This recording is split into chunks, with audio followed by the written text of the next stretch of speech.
কেমন আছেন আপনারা?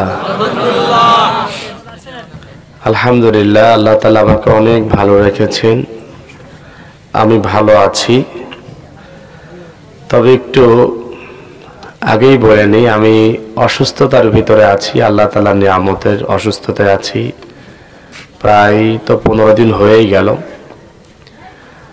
এর ভিতরে এই মঞ্চে অনেক সময় সেন্সলেস হয়ে গিয়েছি।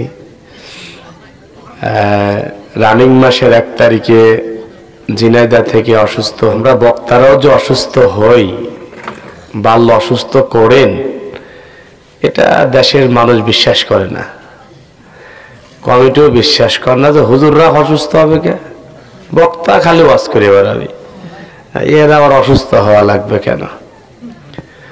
কিন্তু দেহ আমার, শরীর আমার, কণ্ঠ আমার নিয়ন্ত্রণ করে একজন, তিনি কে? আল্লাহ। এতে কোনো সন্দেহ আছে? কোনো সন্দেহ নেই। অসুস্থ নিয়েই আলহামদুলিল্লাহ, কারণ আমি চেষ্টা করেছি প্রতিটা কমিটি যখন আয়োজন করে মাহফিলের, সব আয়োজন কমপ্লিট, বক্তা যদি না যায়, অনেকে হয়তো বিশ্বাস করে, অনেকেই বদদোয়া করে, কষ্ট নেয়, চোখের পানি ঝরে, বিশেষ করে কমিটির অনেক বড় ক্ষতি হয়ে যায়।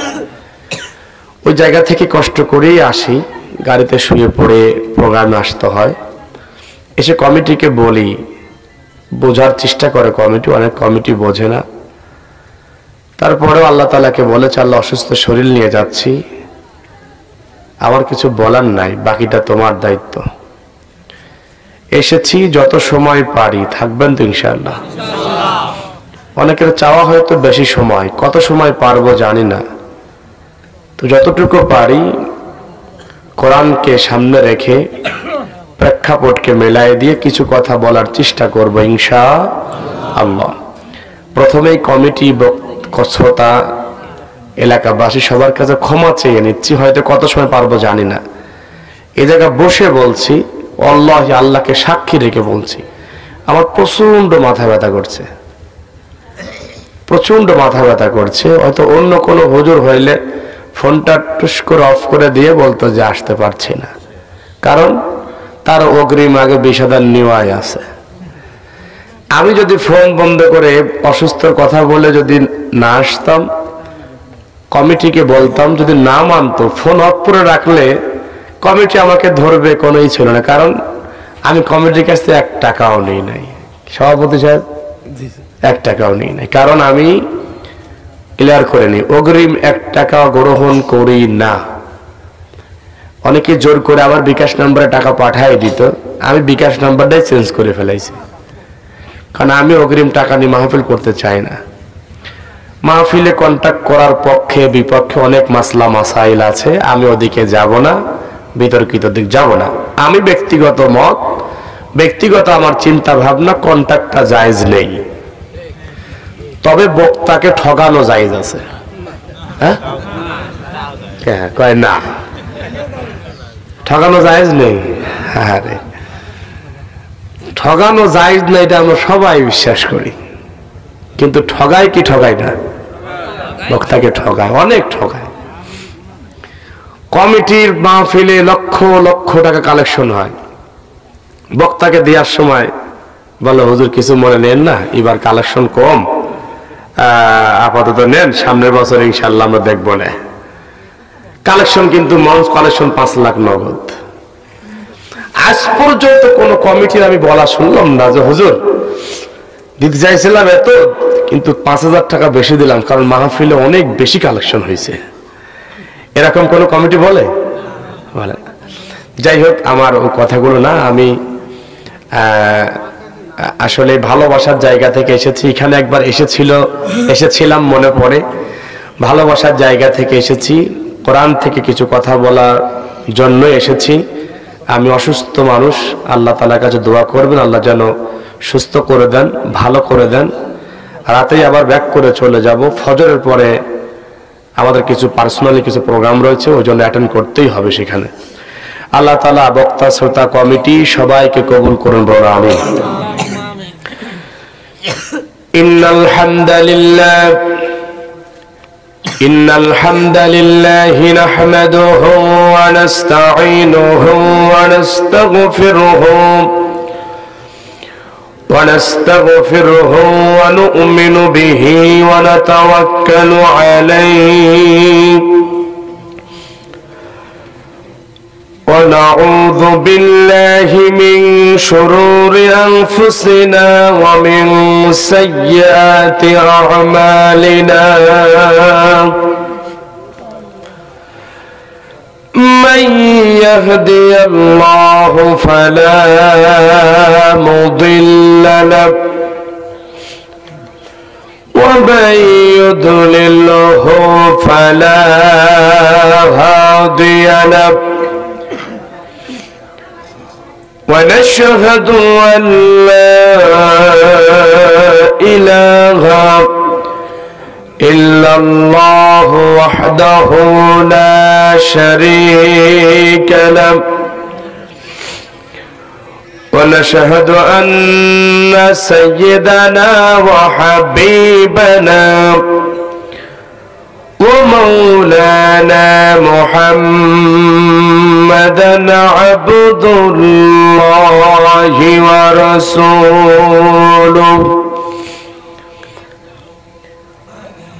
الذي أرسله بالحق بشيرا ونذيرا وداعيا إلى الله بإذنه وسراجا وقمرا منيرا فقد قال الله تعالى في كلامه المجيد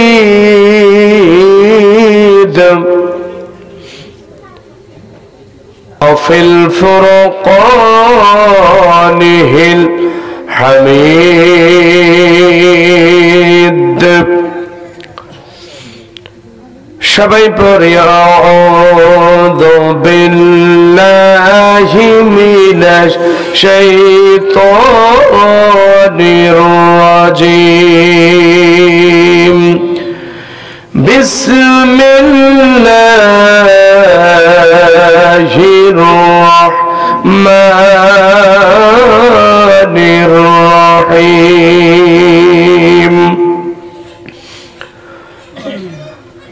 وما كان لنفس أن تموت إلا بإذن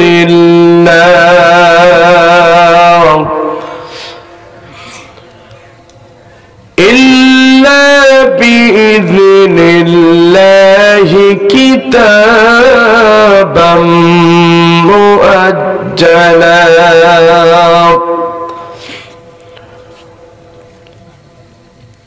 ومن يرد ثواب الدنيا نؤته منها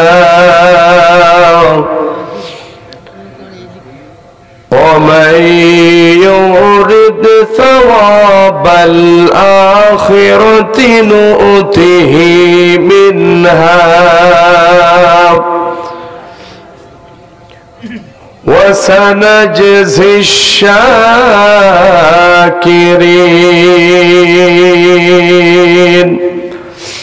وقال تعالى إن الله وملائكته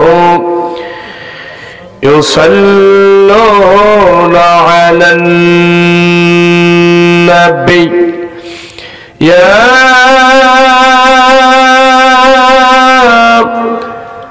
أيها الذين آمنوا صلوا عليه وسلموا تسليما.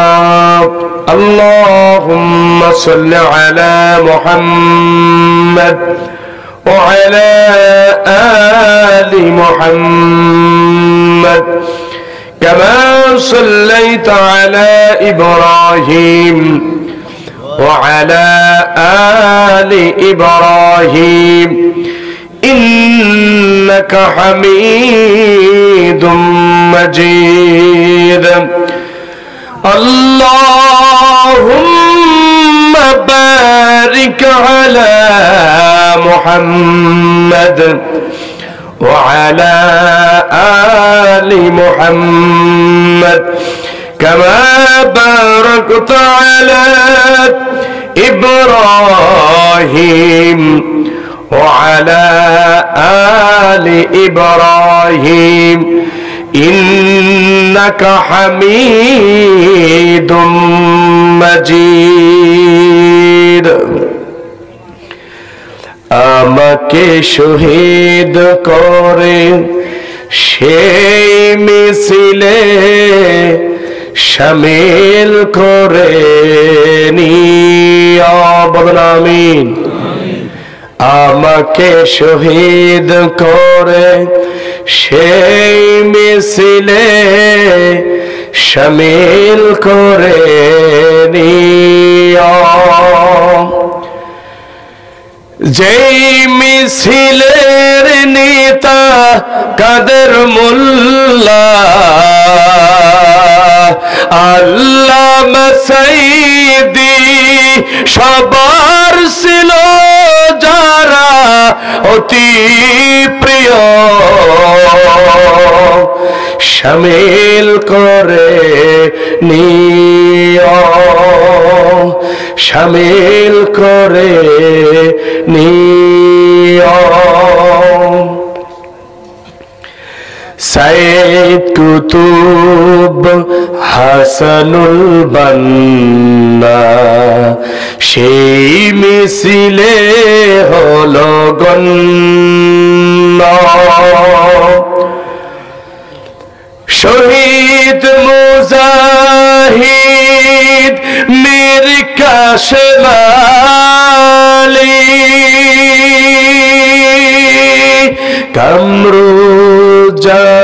কামরুজ্জামান মাওলানা নিজামী সেই মিছিলের সাথী অনন্য মরণ তো একদিন আসবেই জানি মিনতি তোমার কাছে চির সুখের সেই মরণ আমায় দিও শামিল করে নিও শামিল করে নিও আমাকে শহীদ করে সেই মিছিলে শামিল করে নিও শামিল করে নিও আলহামদুলিল্লাহ সারা পৃথিবীর অন্যতম লাল সবুজের এই সোনার বাংলাদেশের সুনামধন্য বিভাগ রাজশাহী ঐতিহ্যবাহী জনপদ ঐতিহ্যবাহী জেলা পাবনা সুজানগর উপজেলার অন্তর্গত মানিকহাট পূর্বপাড়া জামে মসজিদের উদ্যোগে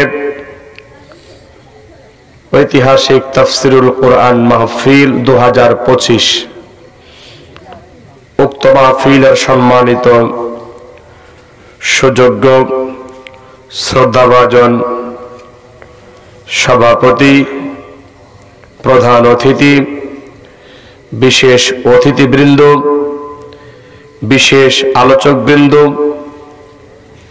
সঞ্চালনায় যারা ছিলেন কোরআনুল কারীম থেকে তেলাওয়াত করেছেন হাম নাত গেয়েছেন মঞ্চটাকে পরিচালনা করেছেন মাহফিলের শুরু থেকে এখন পর্যন্ত যারা এই মঞ্চে কথা বলেছেন আল্লাহ তাআলা সবাইকে আমৃত্যু পর্যন্ত কোরআনের জন্য ইসলামের জন্য ইকামতে দ্বীনের জন্য কবুল করুন। সবাই বলুন আল্লাহুম্মা আমিন।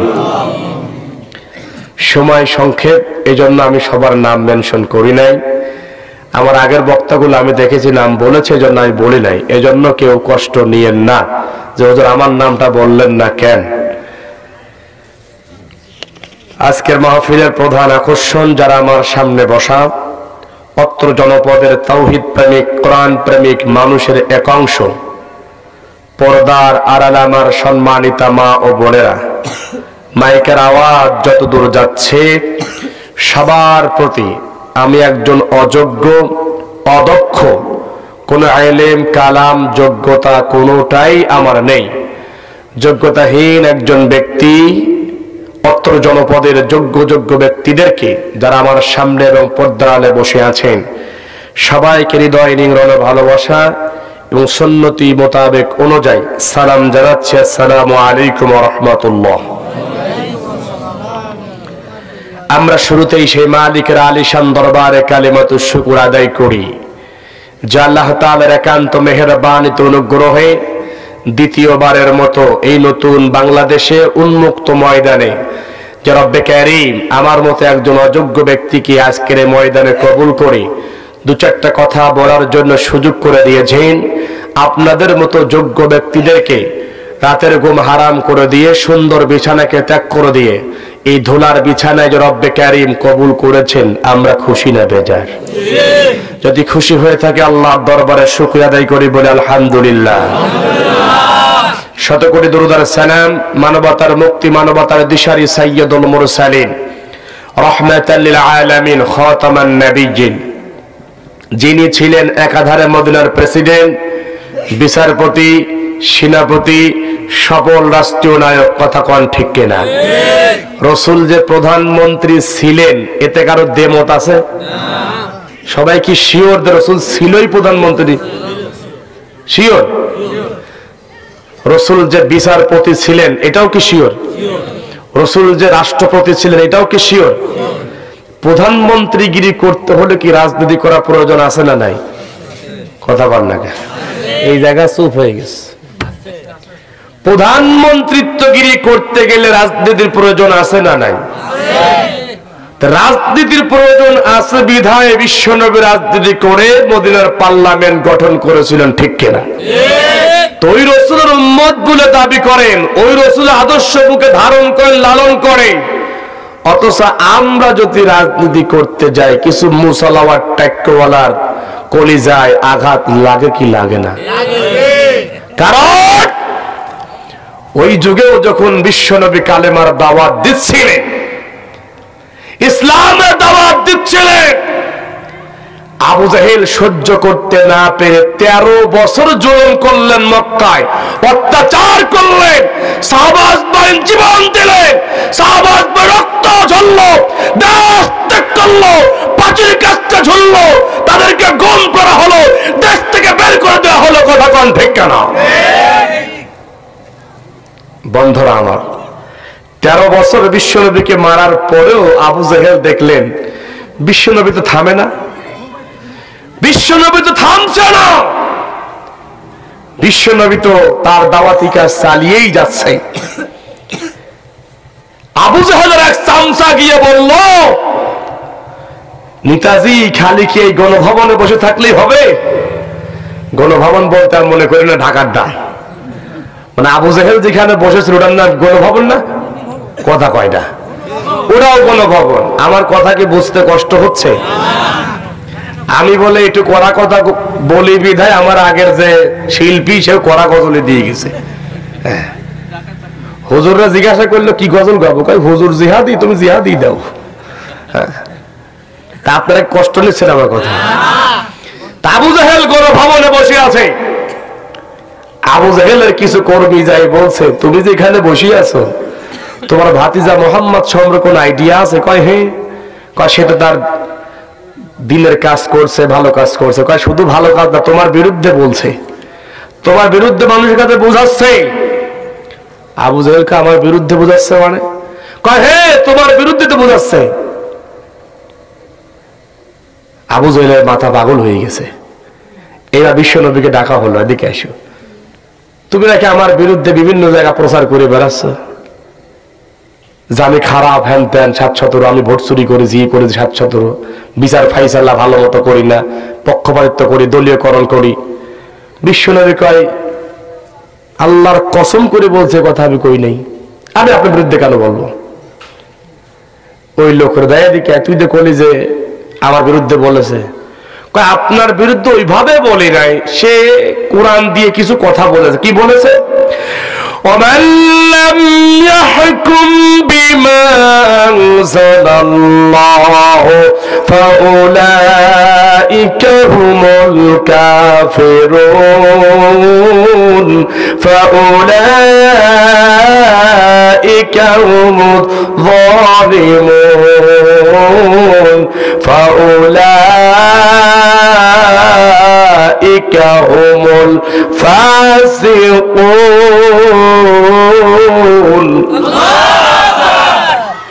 আপনার নাম ধরে বলি নাই, তবে মানুষদের বুঝাইছে আল্লাহর নাজিল কিন্তু বিধান দ্বারা, আল্লাহর বিধান দ্বারা যারা বিচার ফাইসালা করে না, যারা দলীয়করণ করে, নিজেদের লোকদেরকে ভালো বানায়, খারাপ মানুষদেরকে ভিতরে ঢুকায় ভালো মানুষ বলে বের করে দেয়, খারাপ মানুষ বাটপারদেরকে পরিবনের মতো বাটপারদেরকে ঢুকায় ভালো চরিত্রবান বানিয়ে বের করে দেয়, আর বিশ্ববরণ্য মুফাসসিরদেরকে ধরে ধরে মিথ্যা মামলা দিয়ে জেলখানায় ঢুকায়।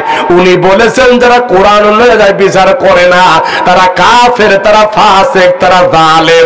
আর যারা জনগণের অধিকারগুলো হরণ করে নেয়, জনগণের অধিকারগুলো কেড়ে নেয়, যারা ভোট চুরি করে ক্ষমতার মতলবে বসে একটার জায়গায় অধিক সিল দেয়, তারা কোনো সময় ভালো না, ওরা বাটপার, ওরা শয়তান, ওরা জালিম, ওরা দেশের শত্রু, জাতির শত্রু। কথা কোন ঠিক কিনা? আফজলকার মোহাম্মদ আমার নাম নাম নাই, ঠিক আছে, প্রতিটা কথাই তো আমার বিরুদ্ধে। কথা কর বিশ্বনবী কয় যে আমি তার ওইটা বুঝি নাই। কয় তুমি বলেছো বিচার ফাইসালা হে, আমি আমার লোক গুলারে ঢোকায় দিয়ে যত অপরাধ করো সারা নিয়ে আসি, আর তোমার কর্মী গুলারে ভালো মানুষ ঢোকায় দিয়ে যুদ্ধ অপরাধের মামলা, রাজাকারের মামলা, দেশদ্রোহের মামলা ঢোকায় দিই। কথা কন ঠিক কিনা?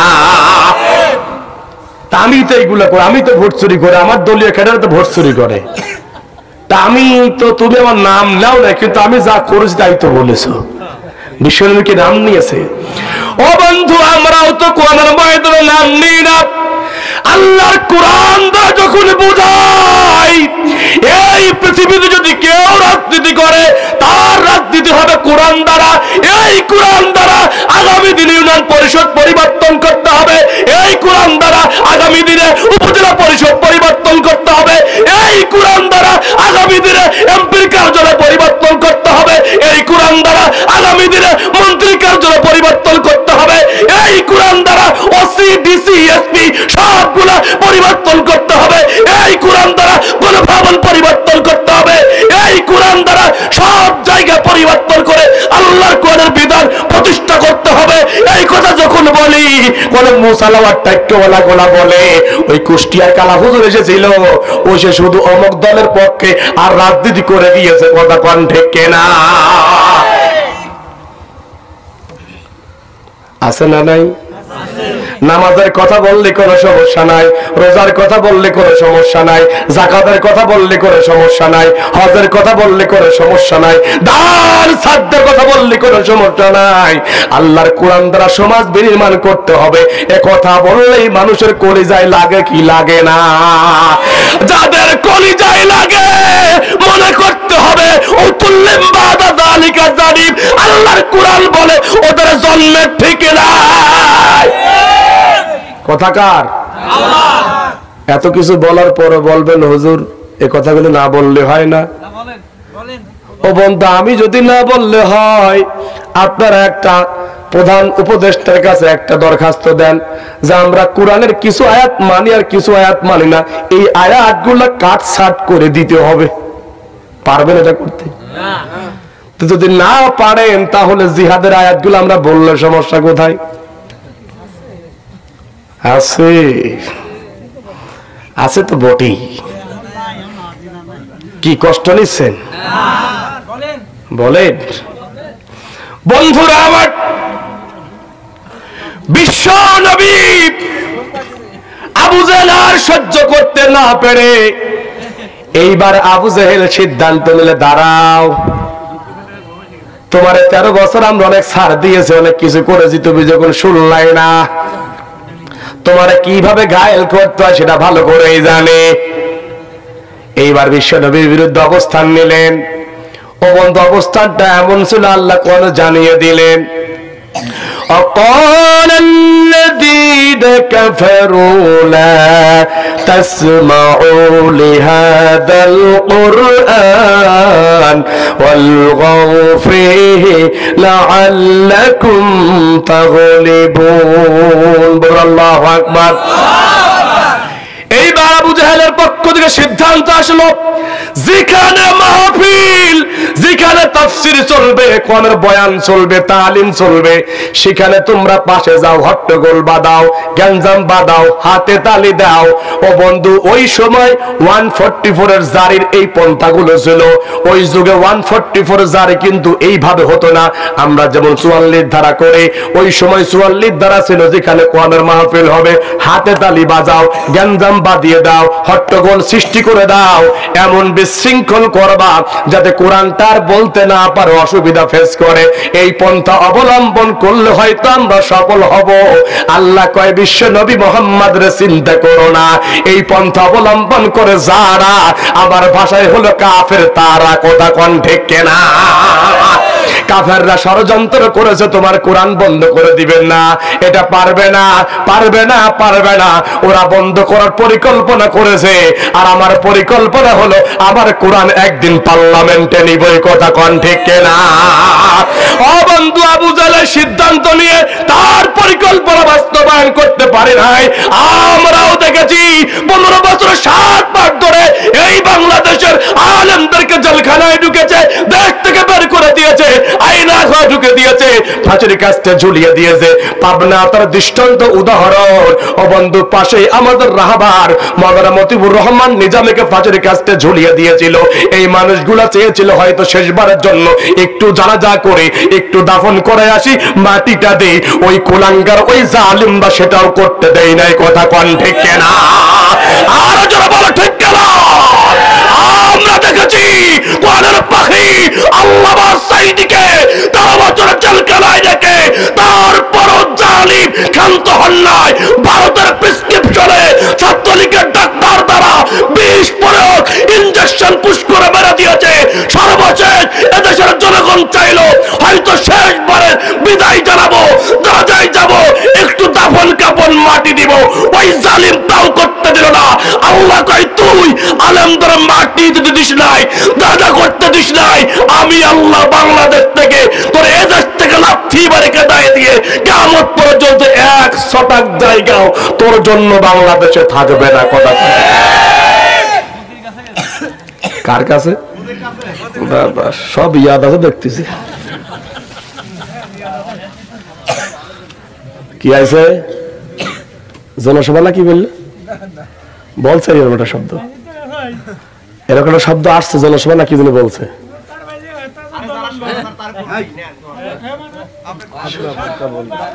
আমি বলছি কথা, কিন্তু সাইড টক করবে কেন? যদি বলেন আমি অফ করে দিচ্ছি।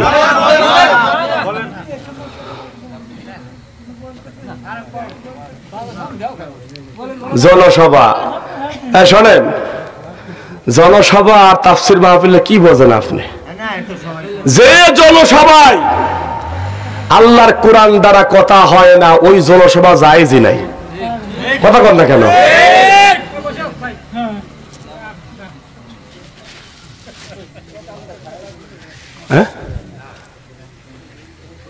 যদি সমস্যা হয় আমি চেঞ্জ করে দিই, সমস্যা নাই। আমি কিন্তু অসুস্থ শরীর নিয়ে আসছি ভাই, আপনার 2টা কথা শোনাবো। কারণ আল্লাহ আমারও অসুস্থ নিয়ে পাঠাইছে, কারণ কিয়ামতের ময়দানে আপনারা আমাদেরকে ধরবেন। কারণ নামাজের কথা বলবে, দেশে নামাজ 5 ওয়াক্ত ফরজ, আমরা জানি কি জানি না? এদেশে রোজা ফরজ, আমরা জানি কি জানি না? হজ ফরজ, যাদের উপরে হজ করার অ্যাবিলিটি আছে, এটাও জানি কি জানি না? কিন্তু আমরা অনেক মানুষ ইসলামী আন্দোলন যে ফরজ, কোরআনের রাজ কায়েম করতে হবে, এটা অনেকে আমরা জানি না। কথা বল না কেন? এই কথাগুলো বলতে হবে না? কারণ দেখেন, যাদের বয়স 54 বছর, আপনি খাতা কলমে লিখে রাখেন, 54 বছর যাদের বয়স, দেশ স্বাধীন হওয়ার পরে অনেকবার নির্বাচন গিয়েছে, আপনার যদি প্রচেষ্টা ইসলামী আন্দোলন প্রতিষ্ঠার জন্য না থাকে, কসম আল্লাহি, কসম আল্লাহি, কসম আল্লাহি, আল্লাহর কোরআন দ্বারা প্রমাণিত, আপনার খবর আছে, আপনার খবর আছে। কারণ আপনি নামাজ মেনেছেন কোরআনের, রোজা মেনেছেন কোরআনের, যাকাত মেনেছেন, হজ মেনেছেন, আইন চলতে পারে না। কথা কোন ঠিক কেনা? ক্লিয়ার কথা, স্পষ্ট কথা। আল্লাহর আইনের বাহিরে আমার জন্মদাতা পিতাও যদি দাঁড়ায়, আমি তার সন্তান হয়ে মানতে রাজি নয়। ক্লিয়ার কথা। আপনার রাগ হইল, কিছু রাগ হয়েছে, আমার সওয়াব হবে, আপনি খুশি হবেন, আমারও সওয়াব হবে, দুটাই। কারণ আপনি কোন হক কথা শোনার পর আপনার কলিজায় লাগবে, ভালো লাগছে না। আরে কোন হক কথা বলার পরে আপনার কলিজা কেন আবু জাহেলের কলিজা ছিদ্র হয়ে গেছে, ঠিক কিনা? আবু জাহেলের কলিজা ছিদ্র হওয়ার পরে 13 বছর যখন পারলেন না, তখন বিশ্বনবীরে মক্কা থেকে বিতাড়িত করে দিলেন। বিশ্বনবী মক্কা থেকে চলে যাচ্ছেন, পিছনের দিকে তাকাচ্ছে, আবু জাহেলের গোষ্ঠী বলে মনে হাসে, হ্যাঁ কইছিলাম আগেই যে আমাদের সাথে একটু হাত মেলাও, একটু আমাদের সাথে থাকো, এই ধরনের উচ্ছৃঙ্খল কথা বলো না, তুমি যেহেতু বলেছো যাও। বিশ্বনবীর কাছে চিন্তা করিস না, আবার আসবো ইনশাআল্লাহ। কথা কন ঠিক কেনা? আল্লাহ মক্কা থেকে মদিনায় নিয়ে গেলেন, 10 বছরের পার্লামেন্ট দান করলেন কোরআনের। কোরআনের পার্লামেন্ট দান করার পরে বিশ্বনবী আবার মক্কায় আসলেন। আহারে, যে মক্কা থেকে আবু জাহেল বিশ্বনবীকে তাড়িয়ে দিলেন, ওই মক্কা বিজয় করলেন। আর যে আবু জাহেলের বাড়ি থেকে বিশ্বনবীকে বের করে দিলেন, ওই আবু জাহেলের বাড়িটা আল্লাহ তাআলা ইন্টারন্যাশনাল, আন্তর্জাতিক মানের বাথরুম, টয়লেট, পেশাবখানা বানিয়ে দিয়েছে, ঠিক কিনা? ইসলামের বিরুদ্ধে যারাই যাবে, কালিমার বিরুদ্ধে যারাই যাবে, আলেমদের বিরুদ্ধে যারাই যাবে, কোরআনের বিরুদ্ধে যারাই যাবে, আবু জাহেল থেকে শিক্ষা নিতে হবে। কথা কোন ঠিক কেনা? এদের বিশ্বনবী রাজনীতি করে যে মদিনার পার্লামেন্ট গঠন করেছেন, আমরাও রাজনীতি করে মদিনার মতো সুন্দর একটি পার্লামেন্ট গঠন করতে চাই, ঠিক কিনা? যে পার্লামেন্ট গঠন করলে কোনো বৈষম্য থাকবে না, দুর্নীতি থাকবে না, অবিচার থাকবে না, জুলুম থাকবে না, অত্যাচার থাকবে না, বৈষম্য থাকবে না, টেন্ডারবাজি, চাঁদাবাজি, রাহাজানি, দখলদারিত্ব কোনো কিছুই থাকবে না। চর দখল করে বালি কেটে কেটে তারা ভরবে, এটাও থাকবে না। শুধুমাত্র আল্লাহর জমিনে আল্লাহর কোরআন থাকবে, কোন আইন থাকবে, কোন বিধান থাকবে। কথা কোন ঠিক কিনা? এমন সমাজ আমরা চাই কি চাই না? আল্লাহ তাআলা কবুল করব না, আমিন। বন্ধুরা, আমি আপনাদের সামনে কোরআনুল কারীম থেকে ছোট্ট একটি আয়াতে কারিমা তেলাওয়াত করেছি। এই আয়াতের আলোকে কিছু কথা বলতে চাই। সূরাতুল আল ইমরানের 145 নম্বর আয়াত। এই আয়াতের ভিতরে আল্লাহ কয়েকটি কথা বলে দিয়েছেন। প্রথম কথা হলো, ওমা কানা লিনাফসিন আন তামুতা ইল্লা বিইذনিল্লাহ। প্রতিটা প্রাণী, প্রতিটা সৃষ্টিকুল আমার আল্লাহর অনুমতি ছাড়া মৃত্যুবরণ করে না। আমার আল্লাহর হুকুম যখনই হবে তখনই কেউ মারা যাবে। আল্লাহর হুকুম যত সময় হবে না তত সময় কেউ মারা যাবে না। কথা কোন ঠিক কিনা? কিতাবাম মুআজ্জালা, কিতাবের ভিতরে সুন্দর করে চমৎকার করে আল্লাহ তাআলা এটা লিখে দিয়েছেন। এইবার তারপরে আল্লাহ তাআলা বলেন, ওমাই ইউরিদ থাওয়াবাদ দুনিয়া নুতিহি মিনহা। যারা দুনিয়ায় পুরস্কার লাভের আশায় কাজ করেন, যারা শুধু চায় দুনিয়া দুনিয়া দুনিয়া, দুনিয়ায় পুরস্কার দাও, আল্লাহ তাআলা বলেন, ওমাই ইউরিদ থাওয়াবাদ দুনিয়া নুতিহি মিনহা। আমি আল্লাহ তাদেরকে দুনিয়ায় পুরস্কৃত করি। তারপর আল্লাহ বলেন, ওমাই ইউরিদ থাওয়াবাল আখিরাতি নুতিহি মিনহা। আর যারা আখিরাতের পুরস্কার লাভের আশায় কাজ করে, যারা চায় আল্লাহ আমাদের আখিরাত দাও, আখিরাত দাও, রব্বুল আলামিন বলেন আমি তাদেরকে দুনিয়ায়ও দেই, আখিরাতেও পুরস্কার দিই। জোরে কও সুবহানাল্লাহ। তাহলে দুনিয়া চাইলে পুরস্কার একটা, আখিরাত চাইলে পুরস্কার দুইটা।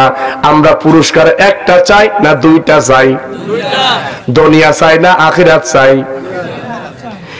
আখিরাত আমরা চাই, অবশ্যই আমরা এটা বলবো। এই আখিরাত চাওয়ার জন্য হয়তো আমার আপনার জীবনে কিছু বিষয় ঘটে যাবে, ওই বিষয়গুলো আমরা অনেক সময় মানতে রাজি হয় না।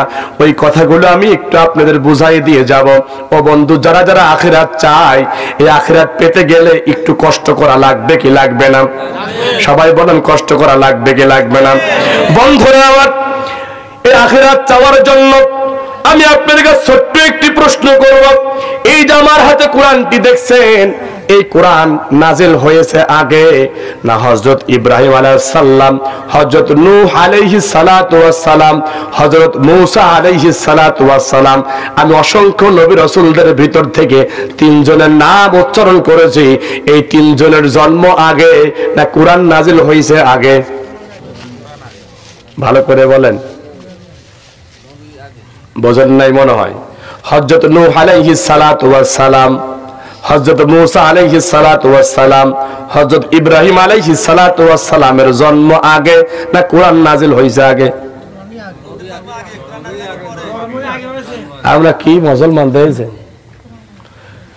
ও বন্ধু, আমি যে তিনজনের নাম বলেছি এদের জন্মটাই আগে, কারণ কোরআন নাজিল হয়েছে শেষ নবীর উপরে, ঠিক কিনা?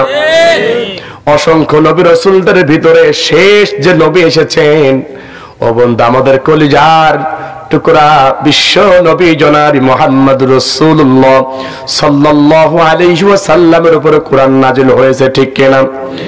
ও বন্ধু, এই যে নূহ আলাইহিস সালাতু ওয়াস সালাম, ইব্রাহিম আলাইহিস সালাতু ওয়াস সালাম, মূসা আলাইহিস সালাতু ওয়াস সালাম, ইনারা কোরআন নাজিল করার আগে দাওয়াতি কাজগুলা করেছেন।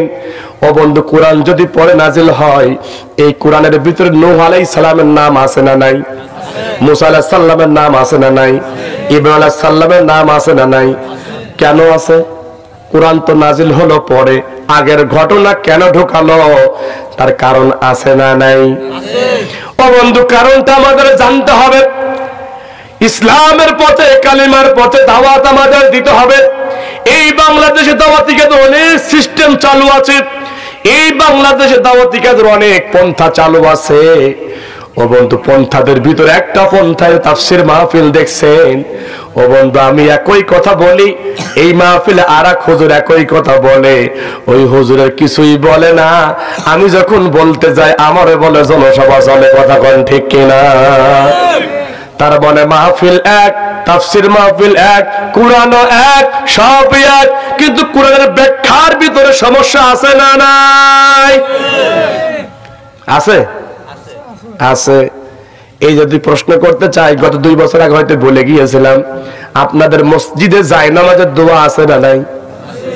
এই জায়নামাজের দোয়া পড়ার জন্য ইব্রাহিম আলাইহিস সালামকে মারা হয়েছে, ইব্রাহিম আলাইহিস সালামকে আগুনে দেওয়া হয়েছে এই জায়নামাজের দোয়া পড়ার জন্য।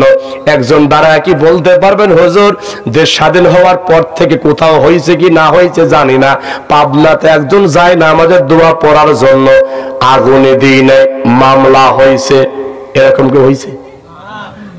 তার মানে আমার জাতির পিতার দোয়া পড়ার ভিতরে আর আমাদের পড়ার ভিতরে পার্থক্য আছে না নাই? কথা বলে বুঝতে পারতেছেন না?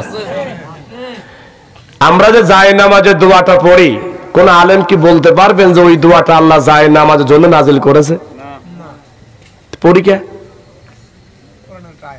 কোরআনের একটা আয়াত, এই জন্যই পড়ি। সাফাই নবাবগঞ্জে এক মুরব্বী আমার কাছে বলছে, হুজুর আপনি যে করেন কোরআনের আয়াত, এটা জায়নামাজের দোয়া। আমি কই যে কোরআনের আয়াত, কয় না ওটা জায়নামাজের দোয়া। উনি আমার কয় আপনার ভুল হচ্ছে, আমার ভুল হচ্ছে, এটা কোরআনের আয়াত। বন্ধুরা আমার, এটা জায়নামাজে পড়ার জন্য আল্লাহ নাজিল করেন নাই। আমি তাফসীর ওদিকে নিচ্ছি না, জায়নামাজে পড়ার জন্য আল্লাহ নাজিল করেন নাই। অথচ ওই কথাগুলো ইব্রাহিম আলাইহিস সালাম বলার কারণে নমরুদের মামলার শিকার হয়েছিল, হামলার শিকার হয়েছিল। আমরা একই কথা বলি, আমাদেরকে হামলা মামলা কিছুই করে না। ওই আয়াতটা জায়নামাজে না পড়ে সমাজ জালিমের সামনে উচ্চারণ করেন, দেখবেন আপনার বিরুদ্ধেও জালিম অবস্থান নেবে কি নেবে না? হ্যাঁ, যেখানে যে কাজ সেখানে সেই কাজ লাগান। আমরা বাংলাদেশের মধ্যে হুজুগি বাঙালি, হুজুগে বাঙালি, কোরআন পড়ি না, ইসলাম পড়ি না, হাদিস জানার চেষ্টা করি না, হুজুরা কি বললো ওটাই বিশ্বাস করি। আমি বলছি আমার কথাই বিশ্বাস করছেন না? আমার কথাগুলো রেকর্ড করেন, আমার কথাগুলো লিখে রাখেন, আয়াত নাম্বার লিখে রাখেন, বাড়ি থেকে একটু খোঁজ খবর নেন। যদি না থাকে কন্টাক্ট নাম্বার নিয়ে বলে হুজুর আপনার কথার ভুল আছে, ধরবেন। অনেক হুজুর কিচ্ছা কাহিনী বলে চালিয়ে যায়, ওটা হাদিসে না কোরআনেও নাই। কথা কোন ঠিক কিনা? বন্ধুরা আমার, আল্লাহর নবী নূহ আলাইহিস সালাতু ওয়াস সালাম দাওয়াতি কাজ যখন করেছেন, এই দাওয়াতি কাজ করতে গিয়ে ওই সময় যিনি জালিম ছিলেন, ওই জালিমের কাছে রিপোর্ট চলে গেল। রিপোর্ট যাওয়ার পরে বলছে নূহ তো তোমার বিরুদ্ধে প্রচার শুরু করে দিয়েছেন। এইবার জালিম নূহ আলাইহিস সালামকে ডাক দিলেন। নূহ আলাইহিস সালামকে ডাক দিয়ে বললেন, নূহ তুমি নাকি আমার বিরুদ্ধে প্রচার শুরু করছো। নূহ বলেন, না, আপনার বিরুদ্ধে কোনো প্রচার করছি না, আমি আমার আদর্শ প্রচার করছি, আমি আমার দাওয়াতি কাজটা প্রচার করেছি। এইবার বলে, ঠিক আছে তুমি করো, কিন্তু আমার বিরুদ্ধে যাও না। এইবার আশপাশে যারা ছিলেন তারা বলছেন, উনি যা কাজ করে সব তোমার বিরুদ্ধে যাচ্ছে। ওই সময় সবচেয়ে বড় অস্ত্র ছিল পাথর, ওই সময় সবচেয়ে বড় অস্ত্র ছিল পাথর। এইবার নূহ আলাইহিস সালামের বিরুদ্ধে, নূহ আলাইহিস সালামের বিরুদ্ধে ওই সময়কার জালিম পাথরের হুমকি দিলেন। রব্বুল আলামিন ওই কথাটা কোরআনুল কারীমের ভিতরে জানিয়ে দিলেন, ক্বালু লা ইল্লাম তানতাহি ইয়া নূহ লাতাকুনান্না মিনাল মারজুমিন। বলুন আল্লাহু আকবার। জালিম বললেন, নূহ তুমি যদি চুপ না করো, হাত হয়ে না যাও, তুমি কি জানো তোমার পরিণতি কি হতে পারে? নূহ আলাইহিস সালাম বললেন, আমার কি হবে আর না হবে সেটা আমি চিন্তা করি না, ভাবিও না। আমি শুধু চিন্তা করি আর ভাবি, জমিন যার আইন চলবে, তার বিধান চলবে, তার এটার বাইরে কিছুই করতে পারবো না। ও নূহ তুমি যদি চুপ না করো, এই যে পাথর দেখছো, এই পাথর দ্বারা তোমাকে মেরে শেষ করে দিব, তোমার একেবারে মিশাইয়ে দিব, এই পাথর মেরে তোমাকে একেবারে মেরে ফেলবো। নূহ আলাইহিস সালাম কয়, পাথরের হুমকি দেখায় কোনো লাভ নেই, আমি এক আল্লাহর ইবাদত করি, বাঁচা মরা একজনের হাতে, তিনি কে? নূহ আলাইহিস সালামকে পাথরের হুমকি দিয়ে কি ঠেকাইতে পেরেছিল? কথা বলেন, ঠেকাইতে পেরেছিল? নূহ আলাইহিস সালামকে পাথরের হুমকি দিয়ে ঠেকাইতে পারেন নাই। আজকের যুগেও দাওয়াতি কাজকে বন্ধ করে দেওয়ার জন্য হামলা মামলা জেল জুলুম দিয়ে ঠেকাইতে পারেন নাই, এখনো পারবেন না, ভবিষ্যতে সম্ভব না। কথা কোন ঠিক কিনা? কি পারবে? ভবিষ্যতেও পারবে না। এইবার দেখুন, আল্লাহ নবী ইব্রাহিম আলাইহিস সালাতু ওয়াস সালাম নাম শুনেছেন? ইব্রাহিম আমাদের কি হয়? সবাই কিন্তু বলেন নাই, যারা বলেন নাই তারে মনে হয় মুসালাদা, হ্যাঁ ঘুমাইছে। আমার জাতির পিতার নাম কি গো? শিওর তো? আহারে, খেলায় খেলায় 15 বছর ধরে বাংলাদেশের কত মানুষ, কেউ চাপে পড়ে, কেউ ইচ্ছায়, কেউ অনিচ্ছায় জাতির পিতা অন্যজনকে বলেছে।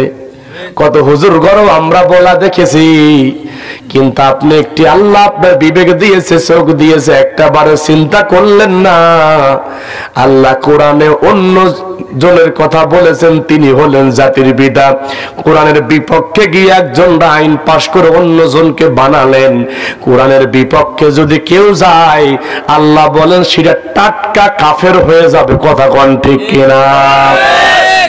আল্লাহ বলেন, মিল্লাতা আবিকুম ইব্রাহিম হুয়া সাম্মাকুমুল মুসলিমিন।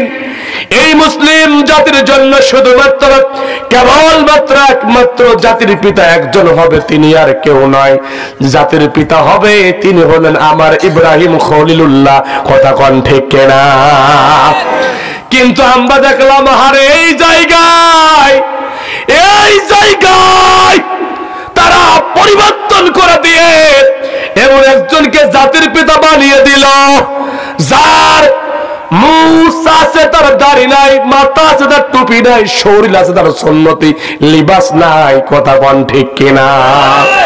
বাংলাদেশের প্রতিটা জেলা, প্রতিটা উপজেলা, প্রতিটা ইউনিয়ন মোড়ে মোড়ে বিভিন্ন ক্যান্টনমেন্ট পয়েন্টে স্কুল, কলেজ, ইউনিভার্সিটি, মাদ্রাসা, সরকারি, বেসরকারি, আধা সরকারি, সাহিত্য শাসিত, এমপিও ভুক্ত, এমনকি মসজিদ ভিত্তিক শিশু ও গণশিক্ষা কার্যক্রম যে মসজিদে ইসলাম ফাউন্ডেশনের যেটা রয়েছে, বইয়ের ভিতরে পর্যন্ত আমার ইব্রাহিম আলাইহিস সালামের নামটা কেটে তাদের বাবার নামটা ঢোকায় দিল।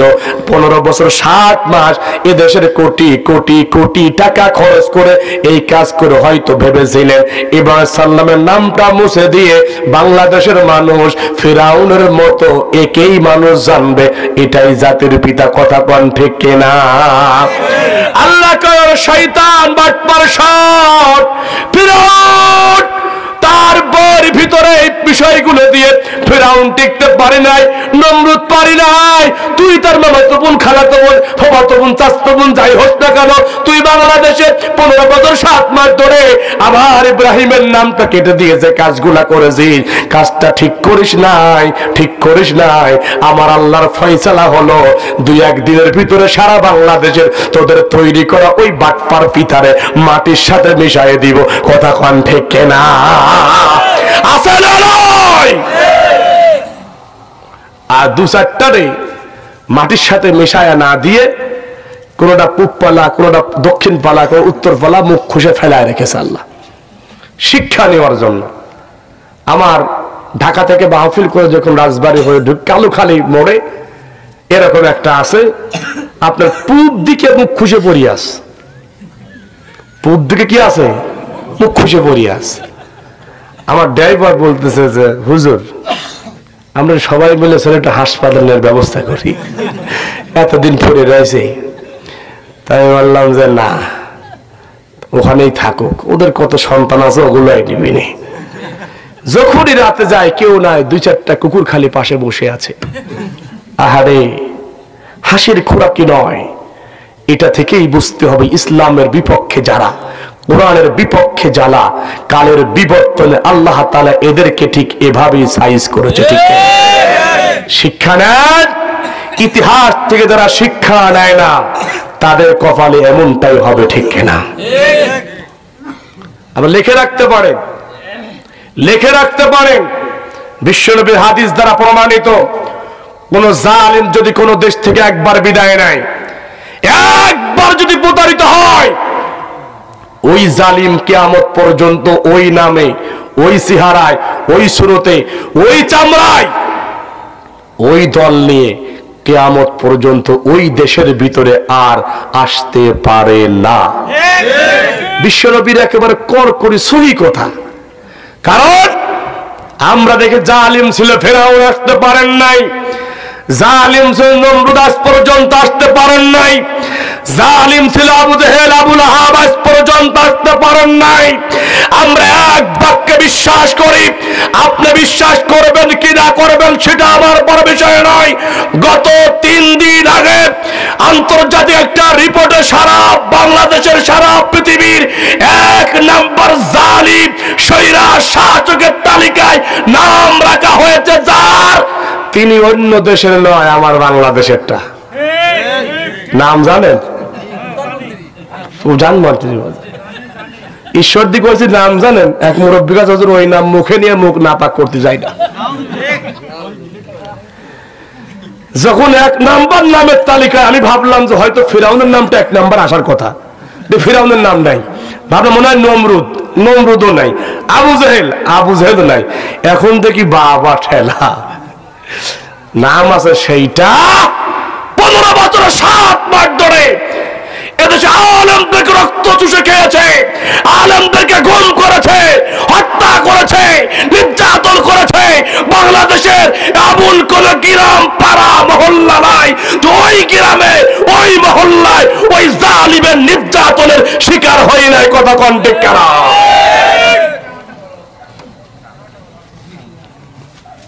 আমার আল্লাহ দেখেন বিদায় করে দিয়েছেন দাওয়াতি কাজ। ইব্রাহিম আলাইহিস সালাম যখন দাওয়াতি কাজ শুরু করলেন, দাওয়াতি কাজ করেছেন, ইব্রাহিমের বিরুদ্ধে প্রচার শুরু হয়ে গেল, ইব্রাহিমের বিরুদ্ধে সব প্রচার শুরু হয়ে গেল। ইব্রাহিম আলাইহিস সালাম দাওয়াতি কাজ করেন, আর নমরুদ তখন বললেন ইব্রাহিমকে ধরে নিয়ে আসো। কেন আমার বিরুদ্ধে প্রচার করছে? ইব্রাহিম রাতের বেলা ঘুমিয়ে আছেন, হঠাৎ করে প্রশাসন তার বাড়িতে উপস্থিত হয়ে গেল। উপস্থিত হয়ে ইব্রাহিমকে বলছে, ইব্রাহিম তোমাকে এখন আমরা নিয়ে যাব। ইব্রাহিম বলে, কি জন্য? কয় তোমার গ্রেফতারি পরোয়ানা হয়ে গিয়েছে, তোমাকে নিয়ে যেতেই হবে।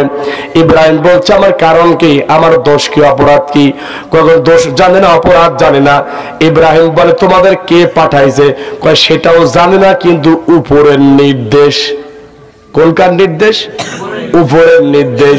আমরা গত সময় দেখেছি মাহফিল বন্ধ হলে আলেমদেরকে ধরলে আমরা যখন বলতাম কেন মাহফিল বন্ধ করে দিচ্ছ, কেন প্যান্ডেল ভেঙে দিচ্ছ, জবাব না দিয়ে একটা শব্দ বলতো, উপরের নির্দেশ। কথা কন, উপরের নির্দেশ।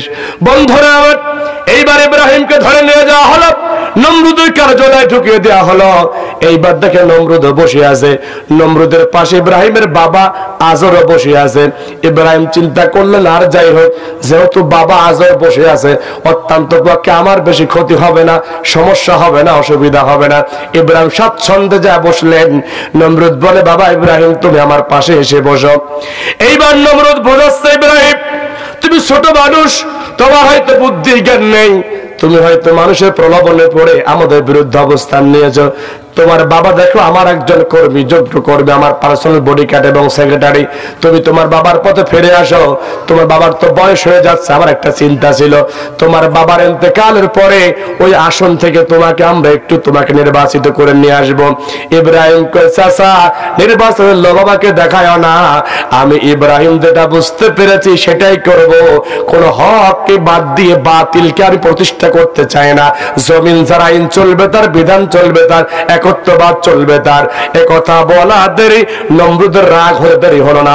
নমরুদ বলে, ইব্রাহিম তুমি যদি চুপ না করো, তুমি কি জানো আমার কি ক্ষমতা?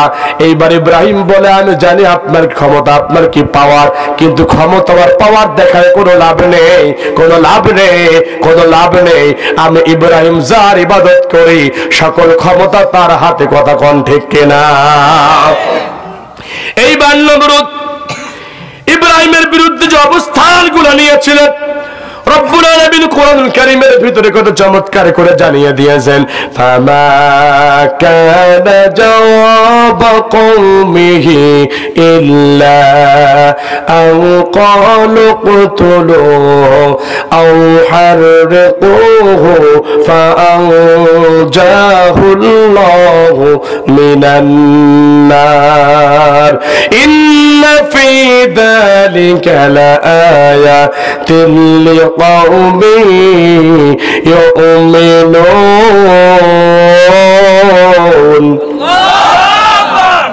বন্ধুরা, নমরুদ ইব্রাহিমকে সাফ সাফ জানিয়ে দিলেন, ইব্রাহিম তুমি যদি চুপ না করো তাহলে তোমাকে আমরা পুড়িয়ে ফেলবো। ইব্রাহিম কে তারপর কয় তোমাকে আমরা হত্যা করব। ইব্রাহিম কে তারপর কয় তোমাকে আমরা জেলখানায় ঢুকিয়ে দিব। ইব্রাহিম কে তারপর কয় তুমি যে কণ্ঠ দিয়ে দিনের কাজ করছো ওই কণ্ঠ স্তব্ধ করে দিব। এত হুমকির পরে হয়তো আমার আপনার জাতির পিতা ইব্রাহিম দাওয়াতি কাজ বন্ধ করে দিয়েছিল। ও বন্ধু, ইব্রাহিম দাওয়াতি কাজ বন্ধ করে দেন নাই, মৃত্যুর হুমকি দিয়েছে, কণ্ঠ স্তব্ধ করে দিবে হুমকি দিয়েছে, হত্যা করে ফেলবে হুমকি দিয়েছে। ইব্রাহিম বলছে, ও নমরুদ, বাঁচা মরা তোমার হাতে নয়, বাঁচা মরা একজনের হাতে। তিনি কে? ওমা কানা লিনাফসিন আন তামুতা ইল্লা বিইذনিল্লাহ। ইব্রাহিম কয় বাঁচা মরা সব ক্ষমতা একজনের হাতে। তিনি কে? নমরুদ, তুমি যদি চাও আমাকে মেরে ফেলবা, হত্যা করবা, পুড়িয়ে ফেলবা, তোমার দ্বারা সম্ভব নয়। যত সময় আমার আল্লাহ চাইবে না তত সময় কোন বাপের বেটার ক্ষমতা নাই আমার ইব্রাহিমকে মেরে ফেলবা। কথা কোন ঠিক কিনা? বন্ধুরা আমার, ইব্রাহিমকে হুমকি দিয়ে তার দাওয়াতি কাজ থামাইতে পারলেন না, মৃত্যুর হুমকি দিয়ে দাওয়াতি কাজ বন্ধ করতে পারলেন না। ও পাবনা সুজানগরের জনগণ, এই দাওয়াতি কাজ করতে গিয়ে আমাদের উপর যে হুমকি আসে, আমাদের গ্রেফতার করবে, আমাদের মেরে ফেলবে, আমাদের ঠ্যাং ভেঙে দিবে, কল্লা উড়ায় দিবে, বিভিন্ন তহমত হয়তো মিথ্যা মামলা দিয়েছিলেন, হয়তো ভবিষ্যতেও হতে পারে। এই মামলা হামলা জেল জুলুম অত্যাচার দেখে আমরা যারা ইব্রাহিমের সন্তান তারা কি ভয় পাবো? কথা বলেন, ভয় পাবো? কোন ভয় পাওয়া যাবে না, কারণ আমরা তো ওই বাবার সন্তান যে বাবাকে ইসলাম মানার জন্য জ্বলন্ত আগুনে নিক্ষেপ করা হয়েছিল। ওই জ্বলন্ত আগুনে নিক্ষেপ করার ওই বাবার সন্তান আমরা। কথা কোন ঠিক না? আমরা কখনো ভয় পাবো? আমরা ভয় পাবো একজনের, তিনি কে? ও বন্ধু, ভয় কেউ পাবেন না, সবাই যখন আল্লাহকে ভয় পাবেন এদেশের জালিমরা তখন পালাইতে বাধ্য হবে। দৃষ্টান্ত উদাহরণটা নেন। ও বন্ধু, জুলাই বিপ্লব যেটা হয়ে গেল, হয়তো তারা তুচ্ছ তাচ্ছিল্য মনে করেছিল। জুলাই বিপ্লবটা কিন্তু সরকার এদেশ থেকে পালাবে এটা কিন্তু ছিল না। জুলাই বিপ্লব ছিল মেধা না কোঠা। এক পর্যায়ে যখন ছাত্র জনতার উপরে হামলা করলেন, আল্লাহ তাআলা ছাত্র জনতা সাধারণ মানুষদেরকে মাঠে নামাইয়া দিলেন। শেষ পর্যায়ে একটা কথা ছিল, তাকে পদত্যাগ করতে হবে। আল্লাহ কয়, ওরে ছাত্র তোরা তো পাগল, পদত্যাগ যদি করে তাহলে এরশাদের মতো বাটপারি করার সুযোগ আছে না নেই? আল্লাহ কয়, আমি তো পদত্যাগ করাবো না। আমার আল্লাহর ফাইনাল বিষয় হলো, শোনো, তোমরা যে আন্দোলন নেমেছো এই আন্দোলনকে থামানোর জন্য, নিঃসাত করে দেওয়ার জন্য, তার ঘোষণা ছিল 3 কোটি মানুষকেও যদি বাংলাদেশে মেরে ফেলতে হয়, ঢাকা সহ সারা বাংলাদেশের কালো পিচঢালা রাস্তাকে যদি লাল করে দেওয়া লাগে, তারপরে তোমরা 3 কোটি মানুষকে মেরে হলো ক্ষমতায় থাকতে যায়। ওই ক্ষমতার বহির প্রকাশের জন্য আমরা দেখেছিলাম 5 তারিখে রিপোর্ট দেখেছি আমরা।